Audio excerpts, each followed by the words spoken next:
पढ़ाई इसमें कहाँ हुआ, कहीं नहीं पढ़ाई हुआ।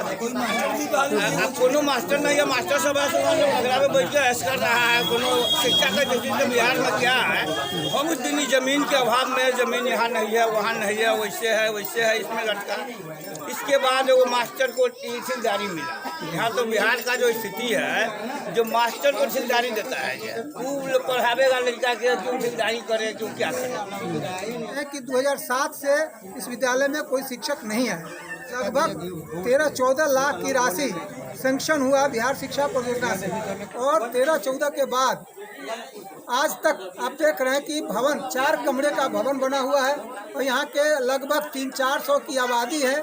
मूलतः यहाँ अनुसूचित जाति बाहुल क्षेत्र है। शिक्षा विभाग की घोर लापरवाही कहें या विभाग में बैठे पदाधिकारियों की उदासीनता या संवेदनहीनता, जिसकी खामियाजा अनुसूचित जाति टोला तिलक ताजपुर सीतामढ़ी प्राथमिक विद्यालय को झेलनी पड़ रही है। कई वर्षों से इस स्कूल में न तो शिक्षक है और न ही किसी प्रकार की विभागीय आदेश है। विद्यालय में पठन पाठन क्यों नहीं हो रही है, ये तमाम बातें हम जानकारी लेना चाहेंगे यहाँ के ग्रामीणों से। मेरा नाम मनोज कुमार सिंह हुआ। कहाँ के निवासी हैं? समिति ताजपुर के वार्ड नंबर 4 हमारा घर हुआ। ये स्कूल की जो समस्या बनी हुई है, इसके बारे में बताइए। स्कूल का समस्या है कि स्कूल का ऐसा स्थिति में है जो कहियो बना। हम 2001 से 6 में समिति थे, पंचायत समिति से, जिस समय लोक शिक्षण केंद्र का शुरुआत हुआ बनने के लिए, हमने पंचायत समिति के बैठक में इसको मुद्दा उठा करके यहाँ स्कूल पास करवाया। कुछ दिन जमीन के अभाव में, जमीन यहाँ नहीं है, वहाँ नहीं है, वैसे है इसमें लटका। इसके बाद वो मास्टर को ठेकेदारी मिला। यहाँ तो बिहार का जो स्थिति है, जो मास्टर को ठेकेदारी देता है, वो पढ़ावेगा लड़का के क्यों ठेकेदारी करे, क्यों क्या करे। उसमें बनाया, उसी मास्टर के नाम सुनते हैं जिसका विद्यालय कोड होता है। कोड नहीं किया वहाँ जिला, वहाँ विद्यालय जो कोड होता है, हम पता किए कि भाई इसमें पढ़ाई आज तक हुआ ही नहीं। हम पता किए कि भाई इसका चाहे नहीं हुआ, क्या हुआ, तो पता चला जो इसका कोड जो होता है, विद्यालय कोड नहीं इसको दिया। कोनो मास्टर नहीं है, मास्टर सब अगला में बैठ के ऐश कर रहा है। कोनो शिक्षा का जो बिहार में क्या है, हम क्या बताएं, आप लोग सब लोग जानते हैं, पूरा जनता जानता है। लड़का जबकि हम बागमती से घिरे हुए हैं, बांध के अंदर है। हमारा कितना लड़का डूब गया बांध के वही पास जाने में। उसी के कारण हम उस समय पंचायत समिति के बैठक में मुद्दा उठा करके स्कूल पास करवाया। मुझे जो है अगर अभी तक पढ़ाई इसमें नहीं हो। सबसे पहले अपना नाम बताइए। सर, मेरा नाम नंद किशोर है, हम रिटायर्ड टीचर हैं।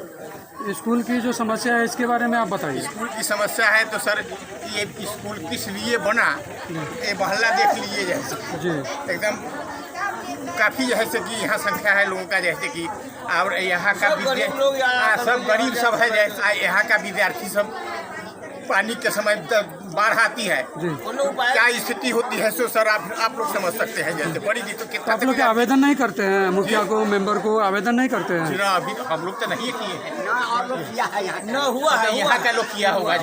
हुआ है। समझे कि नहीं, इस विद्यालय को चालू होना बहुत जरूरी है।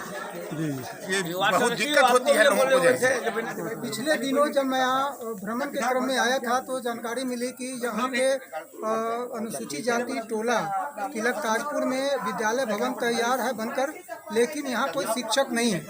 मैं जिला शिक्षा पदाधिकारी, जिला कार्यक्रम पदाधिकारी और प्रखंड शिक्षा पदाधिकारी रुनीसैदपुर से वार्ता किया, तो पता किया कि यहाँ विद्यालय की स्थापना 2006 में हुई, नवसृजित विद्यालय के रूप में। जानकारी मिली कि अजय कुमार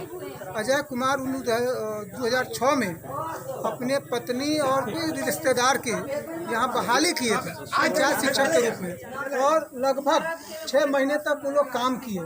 लेकिन बाढ़ग्रस्त एरिया है, बहुत सुदूर है, रिमोट एरिया है, और यहाँ वो सर्वाइव नहीं कर सकी, तो वो यहाँ से ट्रांसफ़र कराकर चली गई दूसरी जगह। और जब चली गई, हम समझते हैं कि 2007 से इस विद्यालय में कोई शिक्षक नहीं है।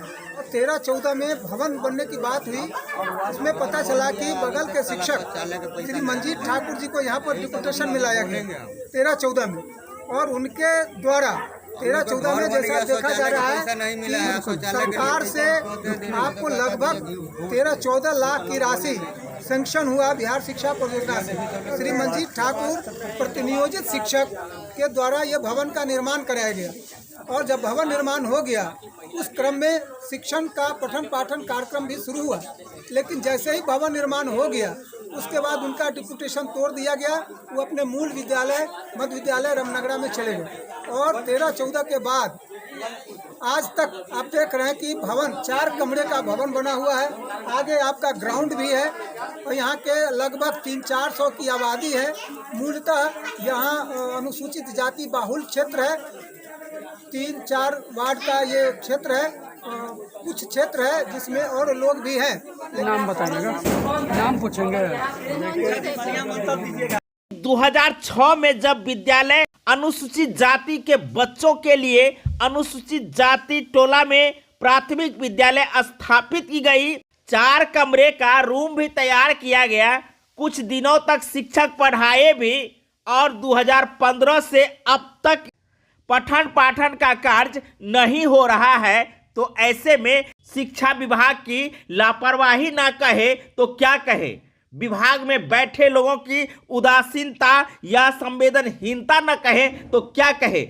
जब बच्चे को पढ़ाई अनिवार्य की गई है तो ऐसे में विभाग की किस प्रकार की लापरवाही है, जहां 400 से ज्यादा जनसंख्या वाले गांव में अनुसूचित जाति बच्चों के लिए विद्यालय स्थापित की गई है। तो